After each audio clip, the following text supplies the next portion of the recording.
his neighbors in Inverness, Florida, he was just another dad. In a quiet, ordinary home, 24-year-old Andrew Lynn Martin was raising his infant son.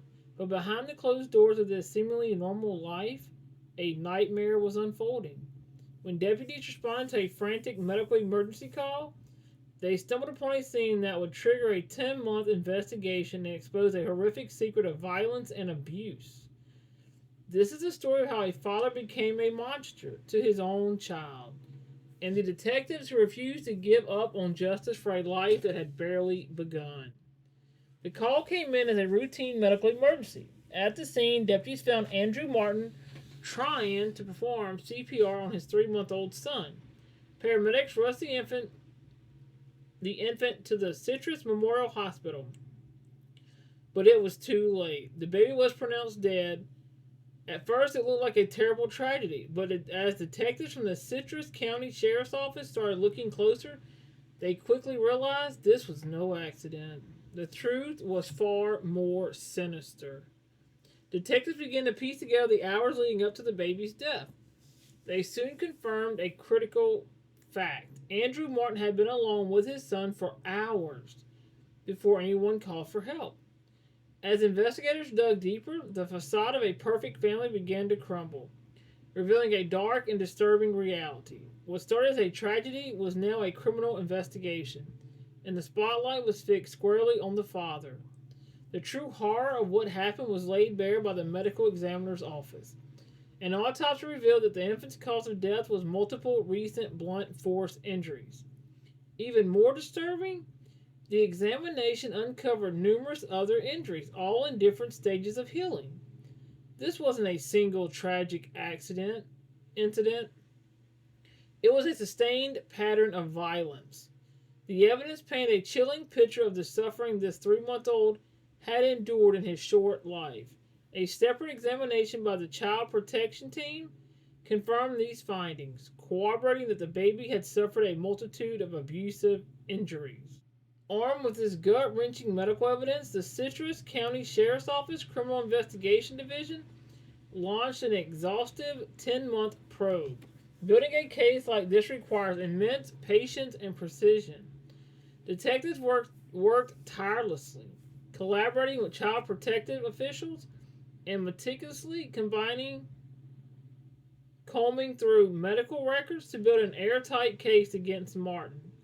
They were determined to get justice for a victim who couldn't speak for himself. The dedication of these officers to uncovering the truth is a vital part of this story. If you believe in the importance of raising awareness about these hidden crimes and supporting the pursuit of justice, please take a moment to subscribe to my channel.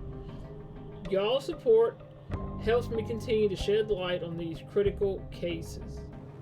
After 10 long months of gathering evidence, detectives brought Andrew Martin in for one last interview.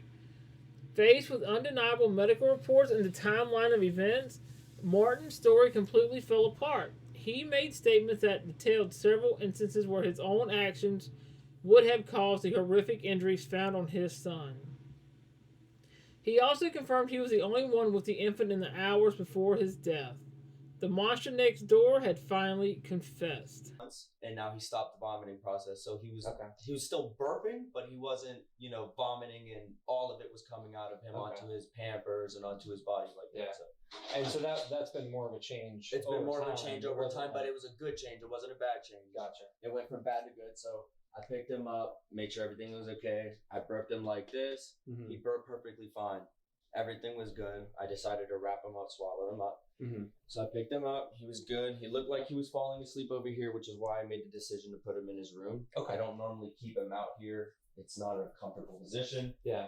Took him over here, which is where he normally has his pillow, which is out there. Yeah. So he had that pillow. You have him swallow. He had his pillow. He has swallow. He was up in a position kind of like this. Okay. Which is when I laid him down.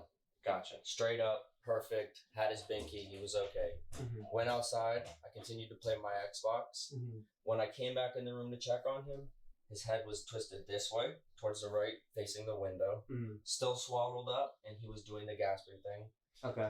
And now you had heard that from the living room? No, I just came in to check on him. I was just Okay. making sure he was okay. Okay. So when I came in here, I heard him doing the gasping. I picked him up. After I picked him up, I unwrapped him.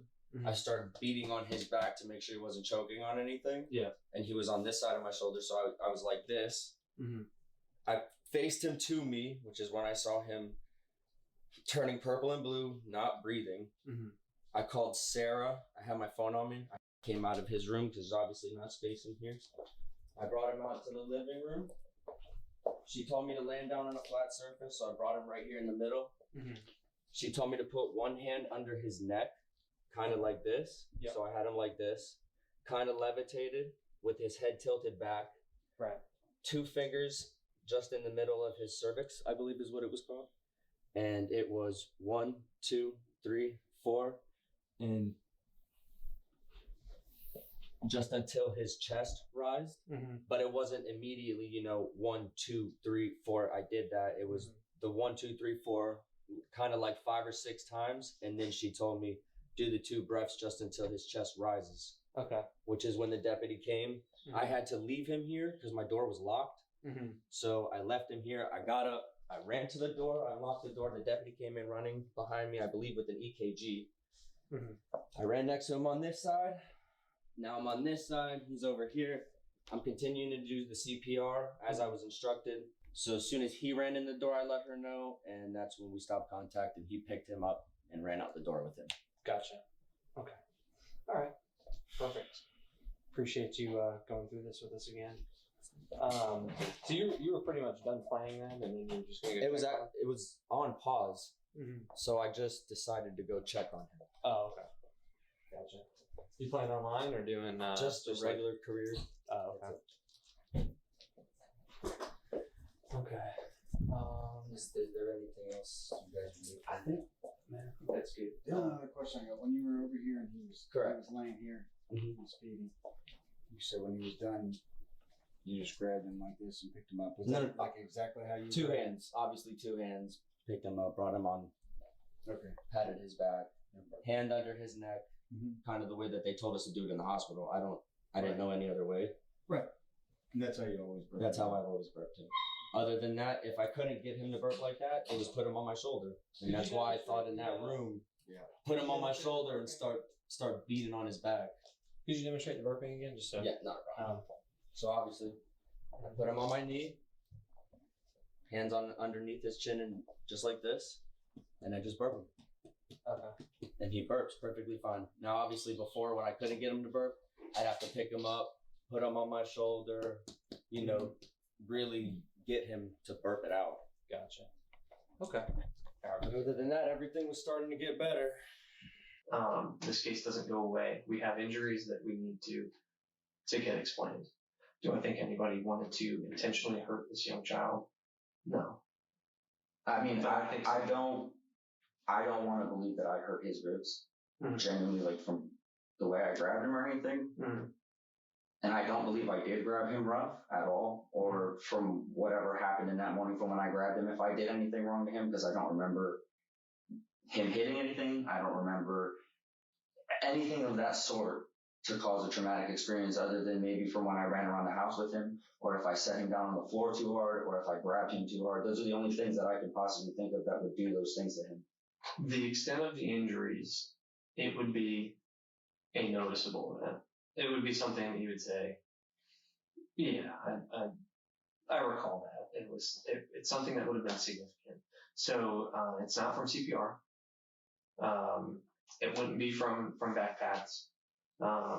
Because if it was from something like that, that would have been, more widespread bruising, similar to the buttocks. And we know that, you don't burp in on the butt. So, and I mean, we saw the, in the reenactment, how you would burp down or when, after the fact that you noticed he was not doing well, how you would, try to get him up and pat and choke, just in case he was choked.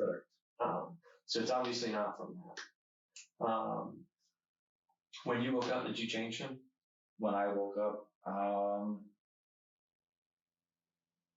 I believe he had peed, and I changed him, and that was it. But he didn't have any pee. Never food. Okay. And was there any noticeable redness, swelling, bruising? No, there was nothing on my son. That's what I'm trying to like explain to you guys. There was nothing on my son. So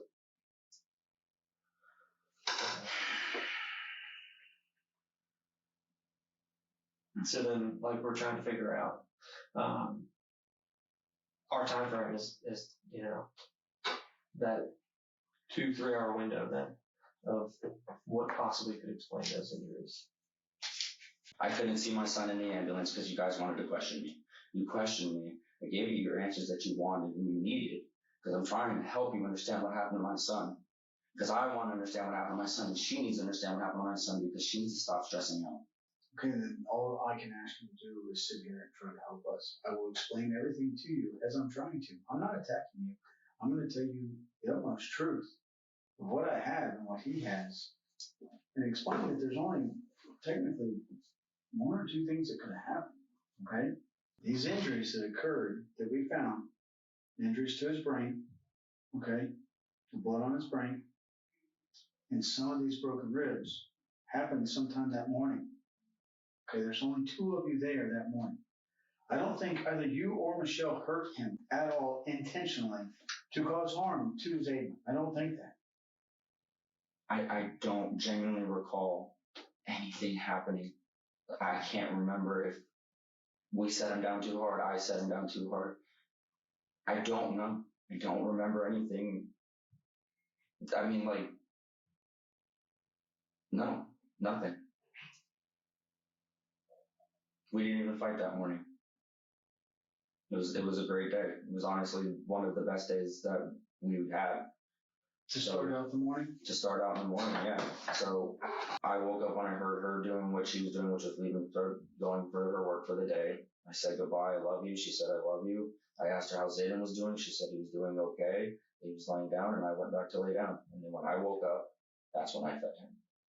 So I genuinely don't recall or remember if she did anything or I did anything. Picking him up out of the crib and he hit his head on the edge of the bed or something, I genuinely don't know. But I know without a doubt in my mind that there was nothing that we would have intentionally done to our son to hurt him exactly like you're saying. I don't, like you told me those ribs, like that's fucking scary, and I know my son is fragile. I saw it from when he was born. My son was very fragile. Mm-hmm. So I genuinely don't recall anything happening that could have caused any of that to happen. I did pick him up, rough sometimes, and I was rough around him. Like I was screaming around him a lot, and she told me to stop doing that because that's also a traumatic thing. And I really should have listened, and I didn't. Like the holes in our house are from my anger. So, Andrew, understand we don't think you're a bad guy, Andrew. We're just trying to. I love my son. Andrew, I would never question that. I would never question. I want him back. I want him back, dude. Man, one thing I knew from day one when we were in, it's alright. I tried so hard. One thing I knew from day one is that you love that child. When you're telling me that there was new fresh ones, obviously from the panic, maybe I grabbed him too hard at first. I don't remember. I don't think I did. I don't want to believe that I grabbed him at first that hard. And I don't think I did. His head, but for you telling me that his head was injured so his head didn't hit like his skull wasn't crushed. His skull wasn't deformed. He didn't hit his head on something like hard. Now when we said there's blunt force trauma, that means a wide variety of things. It's not like in CSI where it was like, the candlestick in the kitchen or something. So, but what could have happened is if there's that level of frustration and he was put down too hard even on a soft surface. I was going to say, could it be from being picked up as well? If I picked him up too hard? Possibly. Andrew, as tough as this is, okay. This is what is going to bring him some rest. Okay, this is what's going to get you and your family through this, you and Michelle. Okay. Listen, dude. Listen. Hey. Something happened, and this is where we're at. Okay. Counseling is something that I think is a very reasonable thing, and I think it's something that a lot of people wouldn't even acknowledge. So the fact that you can identify that, okay, that's already a step. You told us there's been a couple of times that you have probably been arguing with Michelle and you snatched him up and squeezed him. Am I right? That's what you said. And in the morning, you said that you went in there either in a hurry or for some reason snatched him up out of the bed. All right? Okay. I know this is hard. What I'm trying to get is you told me that, okay? And then you told me you then later went in there and probably put it down way too hard on the changing table. But like, what was going on? Something had to have been going on, okay? Like you had to have been upset about something. There's like little pieces in between all those 2 or 3 little events that I kind of need to know. I wasn't upset about anything. Did you just want to get back to bed?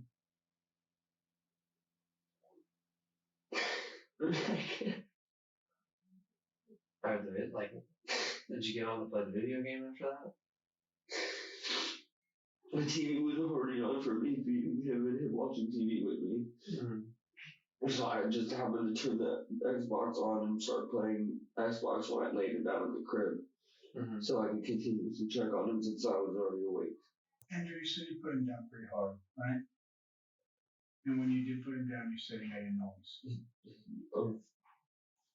I'm trying to ask you. Correct. Okay. And you said from that moment on, after that, you laid him back down, he was acting different. Correct. And that's why you were. I changed him in the morning, correct. And that's when I put him down too hard, was in the morning when I changed him from his PP diaper. Mm-hmm. And that's probably more likely than when I was frustrated or wanted to go back to bed and I was handling him not so gently. Mm-hmm. And that's when, after I changed him, I took him out to the living room to feed him. Mm-hmm. And he sat on the couch perfectly fine, but obviously he did, like you said, he wasn't, making noises and stuff like he normally did. He wasn't. Well, from the moment that you put him down too hard, you wanted to go back to bed, and you heard him make a noise, and he started acting different. From that moment till about how long of a period of time was it you recall? Well, to put it in perspective, called at about 10:54. She left at a little bit after 8. Was it not long after 8 when she left? Just yeah, it was I don't know. I don't remember times. Right.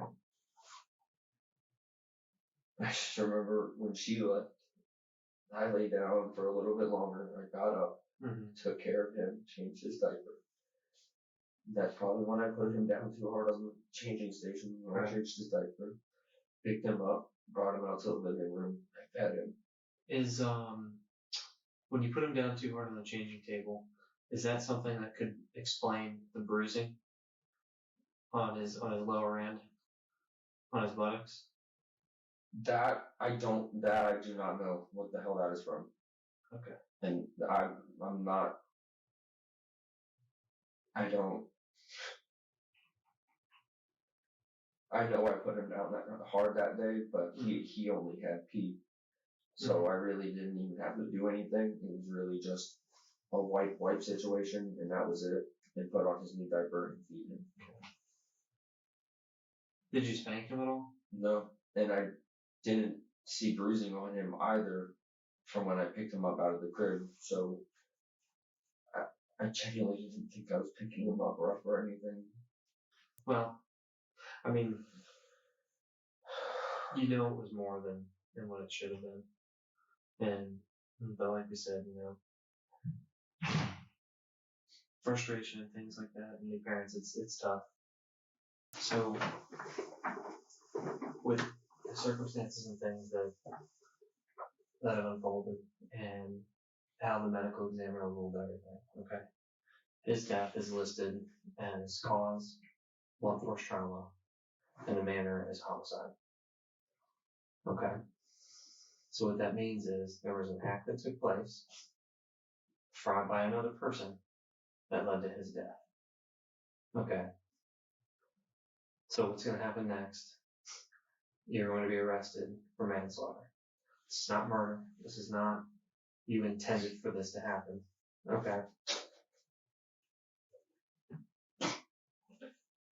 Okay. This is the beginning, it's not the end. Please get her. Please get her so she knows what's going on. Please get her. I will. I won't know. Okay.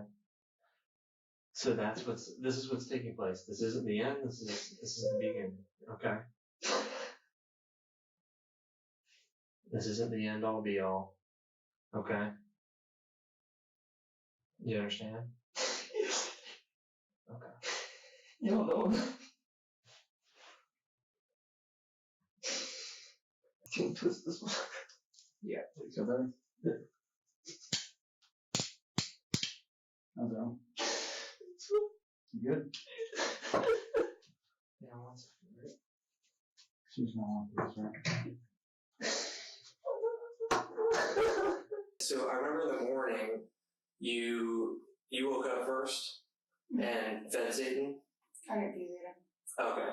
Can you kind of retract on that and kind of? What I remember from that day, I Yeah. went to work. He fed Zayden. Before any of that, I don't remember much. Okay. Because we were kind of going back, and I was just kind of going through like the morning routine.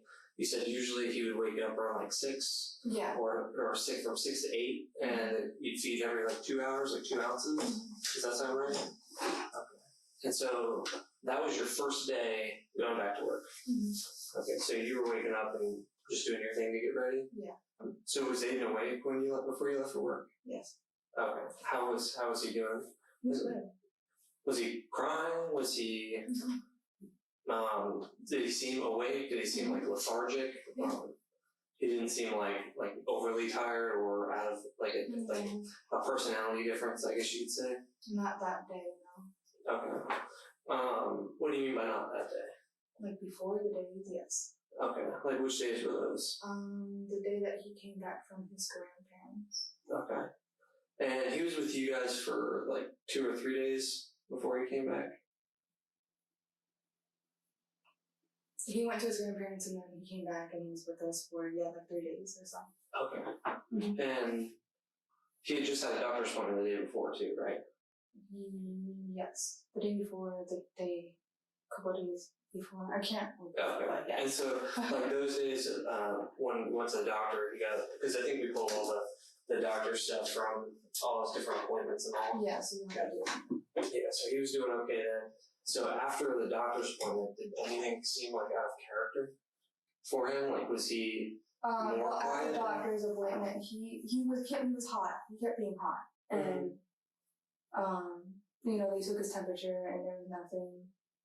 Or, I forgot which one it was first. But when they took it again, I can't remember, but it was hot. Mm-hmm. And then, under the armpit it was hot. But when they did the bottom, it wasn't. Okay. So, yeah. But and just like he was just crying. Like it kind of looked like he was like, not like sick, but like there's something wrong with him. What is it? Mm-hmm. And they said that he was fine, so. Okay. But then when you got home, did he continue crying? Yeah, he was just, it seemed like he had a headache. Like, he had headaches. Okay. And is that because it was like sporadic or just like ongoing? I noticed that for like 3 days, I want to say. Okay. Right. So, within the medical examiner went, so obviously there was the autopsy. Mm-hmm. Some things that we found that weren't good and leave us with some questions is there was actually some rib fractures, some that were healing and some that were new. Explain that. So ribs, a child's bones are like very, like they're soft, they're malleable. So for them to break, it takes a significant amount of force. It's not from CPR, it's not from just padding and burping. So this is at various points of the very small window of the 3 months that he was alive, as far as the healing injuries and then the new injuries. So we're trying to look for explanations as to how these things develop. Okay, now could that happen from tying him too tight from the blanket? Can that happen from padding?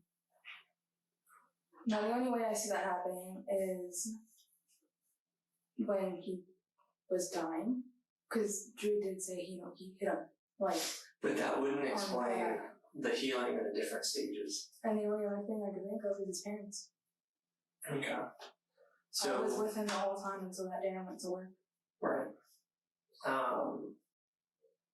Did you ever have to, or did Andrew ever have to like discipline him per se? For, if he was crying too much or anything like that? Okay. There was none of that. Alright, because, so,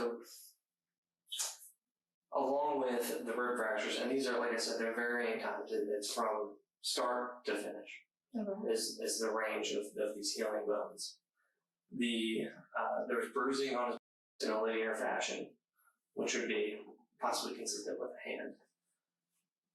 His scrotum was also bruised, so there was a significant amount of trauma to his lower body. And there was also blood on his brain. Blood on his brain? Yes. So all of these things are consistent with trauma, a severe amount of trauma. Okay, with the bruising on his head, that was, I don't know what, could that be from the ENT? No. And how do you know that? So how would the EMT have caused the bruising? What do you mean? There's no medical purpose or reason to, and it's not from a grab. Like the bruising is from a hit. So the only other hit I'm thinking of is when he hit him when he was dying. So, and in our reenactment, he says he hit him on his back. This bruising is under. And it's not superficial, it's like through the skin into the muscle. I don't know. You can't. Well, and that's what someone was touching him while he was dead. I have no fucking idea. Right. And I understand that he cannot get these injuries like after death. Okay.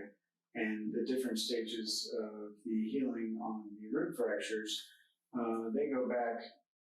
You have the ones that were new. Okay, and then there were some that already had been started pretty much more through the healing process. Okay, so it wouldn't even been up into like the time that his parents had him. Technically, it doesn't fall in that time frame. Okay, because you said that, and that's why I'm just saying that. I'm just putting that out there. All right, and like he said in the reenactment, Andrew shows him patting Zayden on his back. All right, the linear bruising that's on his buttocks area, okay, it's a totally different area. And shit, was like a rash on his butt? It was not a rash. Rashes don't go through the skin, through the fat, into the muscle. Were there any times that you ever knew Andrew to be upset or overwhelmed during the first 3 months? And bear in mind, I know you guys were, because, we talked to the family, and we know that, you guys had sent some messages and communicated about giving Zayden up to some of his family members that he'd stayed with when you guys were down south. Yeah, because everything is hard to get a child. Like, how do you do it, you know? So, I needed help. Right. And that's totally understandable. When you're thrusted into this situation and it's all new, you're trying to be independent, but at the same rate, you guys do need a hand. I totally get it being overwhelmed. Was there ever a point in time where it seemed like it was getting to a breaking point? Like what? Not like anger? Like, were we angry at him? Or Andrew? No. I mean, we yelled at him for, being crying a lot. We Okay. didn't understand why. And Michelle, understand, like, we're not sitting in here, like, we're not trying to accuse you or accuse Andrew of. I know, you just want to know what the hell happened. That's what it was. Well, here's the thing. At the end of the day, Zayden has injuries that are not normal. They don't happen from falling out of a bed. They don't happen from being buckled too tight. They don't happen from being wrapped up. And unfortunately, we've been doing this a long time. Okay, this isn't a case that we've never come across or similarities that we've never come across. A lot of times, what happens, like you just said, okay, yeah, he would sometimes get angry because he wouldn't stop crying. He may yell at him. And usually that's what it is. You usually have like younger parents or parents who are stressed, have outside stressors other than just an infant. And sometimes they just, didn't have the help or support to learn how to take care of the child. So, and when they don't have that involved with other outside stressors, sometimes they accidentally react or do things that they would not normally do. You see what I'm saying? So, I mean, that's why we're in here today, just trying to figure out, what is it? Was it just something happened? More than likely it was an accident, but we need to know what happened. Like you said. Yeah. I'm thinking also, could it be from like holding him like this? It was probably from a position like that, but it wouldn't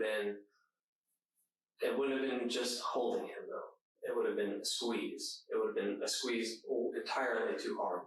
Because like I said, now the bones, they are very, they're flexible. I can see that. How do you see that happening? Well, that's why I said like this. Mm-hmm. Are you saying you've seen yourself or yourself or Andrew has at one point picked up Zayden and been angry and squeezed him? I didn't see a squeeze. That's why. Okay. So, and the whole reason why this is, almost 8-9 months later is, we have talked to doctors that specifically look at children's and their bones, their skeletal system. Okay, we've had them look at the x-rays, we've had them look at the actual body. We've had the medical examiner review everything as a whole. We've sent off individual pieces of Zayden to be looked at, to be, examined thoroughly to see what this is.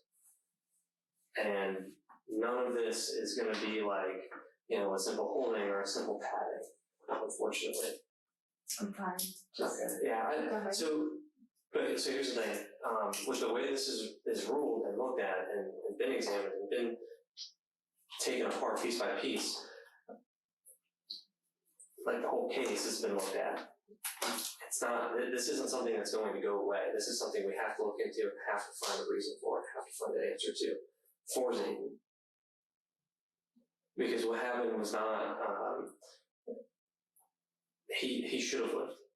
He should have flourished. So what was, so.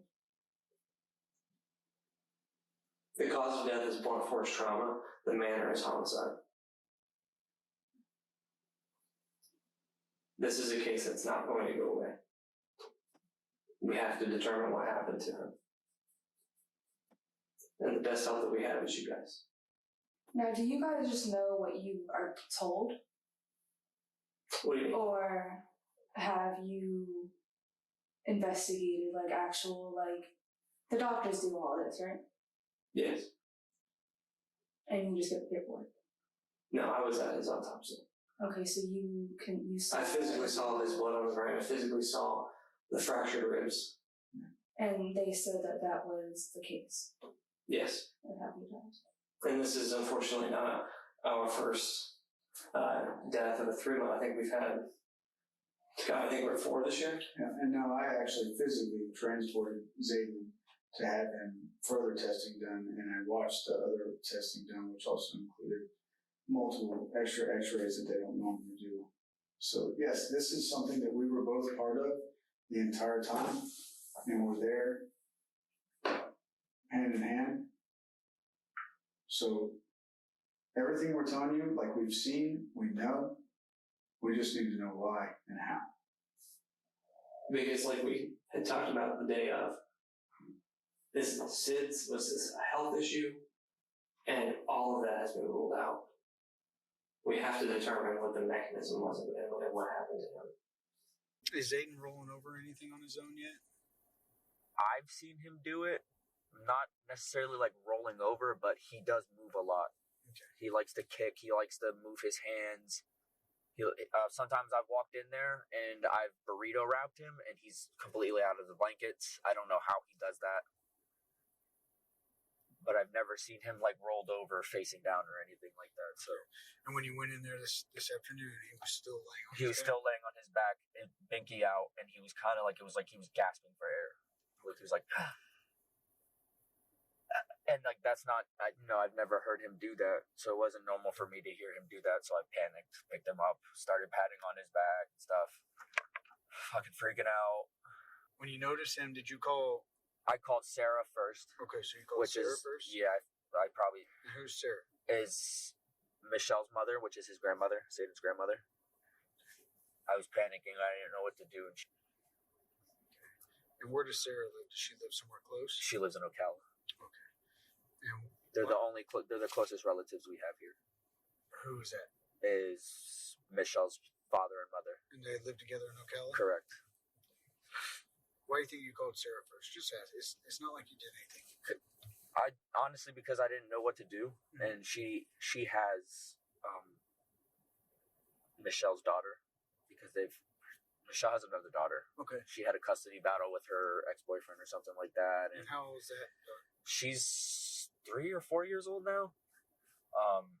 So like I know that Sarah has experience, handling children. So I didn't honestly think it was a big deal at first because he was doing the gasping thing. So I called her and she was like, "What are you doing?" He wasn't breathing. Okay. Custody battle. How did Grandma end up with the kid if she was a custody battle with Michelle and Dad, I guess? Yeah, they were being watched by DCF, I guess, and they didn't follow the rules. Okay.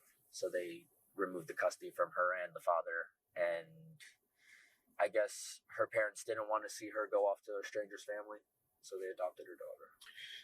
So between 8:30, when you got up to about 10-ish, 10:20-ish, when you fed him, where was Aiden at then? In his room. Okay. And pretty much he stays in his room. Okay. Was he sleeping? Yeah. Okay. And what made you go feed him at 10:30?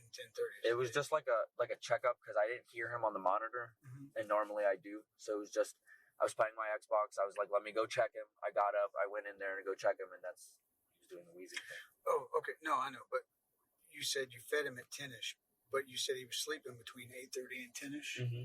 Or was it just a regular time to It's just a regular time to feed him at 10-ish, okay. Yeah. Had he woken up, though? Yeah, his eyes were open. He was moving. His head was moving. So that's normally how I know he's ready to eat. Okay.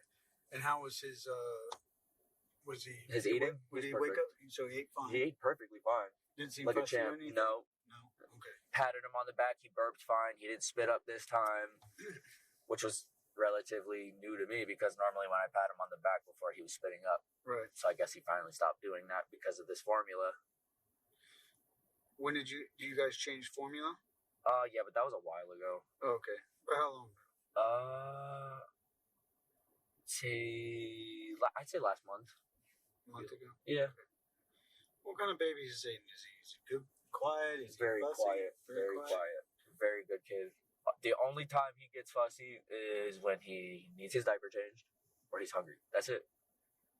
Other than that, I've never met a kid greater than him. Right. My brothers were fussy as shit. I know I was fussy as shit. But he's great. Okay. I took care of my brothers. So, it ain't nothing to me to take care of my own son. How long have you and Michelle been together? For well over a year. And you're just not working right now? Currently, no. What's wrong? All the lights are on. I don't know if I have your door open or... It's me. Oh. Sorry. Currently, no, I'm not working, but I am looking for a job. Okay. What have you done in the past? Everything. Landscaping, stucco, mechanic in Hollywood, Florida. Oh, wow. Yeah, I've pretty much done it all except the cop. Where'd you and Michelle meet? Did you meet here? No, in Broward County on social media. Oh, okay. What brought y'all to Citrus County? Her parents moving up here to Ocala. wanted a better life. Broward County really isn't, a lifestyle for a child to grow up around. All right, so I'm just gonna go through this again. You let me know if I tell you anything or say anything that's incorrect, okay? Mom gets up, feeds him probably around 7 a.m. You get up out of bed around 8:30. Okay, he's fine. He's sleeping in the crib. You're in the living room. In the living room playing Xbox. Okay, around 10ish, 10:20ish, you go in there because it's about feeding time. He's awake. He's active. He's fine. You feed him. You feed him formula that he's been eating for over a month. Mm-hmm. He burps fine for you. Yep. No crying. Nope. No vomiting. No. No spit up. All right. You wrap him back up in a blue and white blanket, and then you wrap him a second time with the yellow blue blanket. You lay him in his crib on his back. Resting up against a pillow. Correct. Okay. Head levitated. Right. Okay. Sometime about how long do you think it was until then? I guess it would have been when you called, right? Like pretty much right when I called, yeah. Okay. So now and why would you go in so fast? If you laid him down at 10:30 and you went back in there 30 minutes later, do you just? I just normally check up on him. That's my routine. I don't know about her. Okay. But I'm always checking up on him. Okay. Always. Like my first child. Right. Okay. Fair enough. How it is for me. Okay, so you go in there and check on him, and he's he's wheezing and he's wheezing, gasping for air. Gasping for air. And then his head goes down. Was his eyes open at all? His eyes were kind of like that, like faint, like squinting. Okay. And that's when I really got nervous. I called Shelly's mom. I was like, he's doing this wheezing thing. I don't know what it could be. Yeah, you called Sarah, right? Yep. Told me to pick him up, put him on a flat surface, and start chest compressions, which I didn't know how to do until now. Okay. Now, these are questions that we always have to ask. It doesn't mean anything. I'm not trying to point any fingers or anything, but you said he's a very good baby. Doesn't cry unless maybe needs to absolutely needs something, correct? Does mom, did she ever get frustrated or anything? Did she? Well, not that I know of. Right. When she left this morning, did she seem agitated or anything like that? No. She was happy actually that she was going back to work. Yeah. Able to get out of the house really. And how much time did you guys get to interact with each other before she went to work? Before she left? Yeah, because you said you got up at 8:30ish and she was out the door. Like 10 minutes maybe. Okay. Like hey, good morning, babe. How is everything? Is Aiden good? Yeah, everything's fine. All right, see you later. Have a good day at work. Okay. Kiss goodbye. Kiss goodbye. And she was out the door, gone, on her way to work. All right, good deal. Does anybody smoke in the house? We both smoke. She has a card for medical marijuana. Okay. I do not, but I just smoke here and there. So y'all both smoke cigarettes? Oh, no, she doesn't smoke cigarettes. Okay. So I smoke. You smoke cigarettes? Black and milds, yes, outside only. Okay. No indoors, not around him at all. Outdoors. Okay. Mom has medical marijuana? Mom has yes, sir, medical marijuana license, and that's the only thing she does. And she smoked that where? Out of a bong, and that would be in the house. Okay, she smoked that inside or outside? Inside. Okay. Bong. What color is the bong? Just so I see. Yellow and pink. It's right there on the table when you walk in through the door. Okay. All right, I think right now, does anybody else smoke around the baby? No, sir. Has the baby been around anyone else in the last couple days on his own? Yeah. For the last week, he came back on the 4th or 5th, but for the week prior to that, he was with my parents in Broward County. Okay, so give me an estimate a day. He came back on the 4th or 5th, but he was there for a week? So he was there for New Year's? Yeah, he was definitely there for New Year's. Okay. For sure. What was that, just for a visitation? Pretty much, they wanted to spend New Year's with him because it's their first grandchild. Mm-hmm. So they wanted to spend New Year's with him. So it was from New Year's to about the 4th or 5th. Yeah, I think it was the 4th. So did he come home this Saturday or did he come home on Sunday? Came home on Sunday because my parents had to work the next day. Okay. And then on the 6th, on Monday on that 6th, he had his doctor's pediatrician appointment. So which was yesterday. So and what'd they say? Everything was fine. Following his confession, Andrew Lynn Martin was arrested and charged with aggravated manslaughter, child abuse, and child neglect. He was taken to the Citrus County Detention Facility and held without bond. Sheriff Mike described the case as heartbreaking, stating, "This 3-month-old's life was so short, and filled with such violence and abuse, he praises detectives who never gave up and continued to seek the truth in the case. They were able to find justice for the innocent victim. The case of Andrew Martin is a harrowing reminder that the most unimaginable monsters can be hidden in plain sight, often behind the doors of an ordinary home. It's a story of profound tragedy, but it's also a story of the relentless dedication of law enforcement who fought to give a voice to a silent victim. This case underscores just how vital community vigilance is. If you ever suspect a child is being abused, please don't hesitate. You can report it to the Florida Department of Children and Families at 1-800-962-2873. Speaking up could save a life.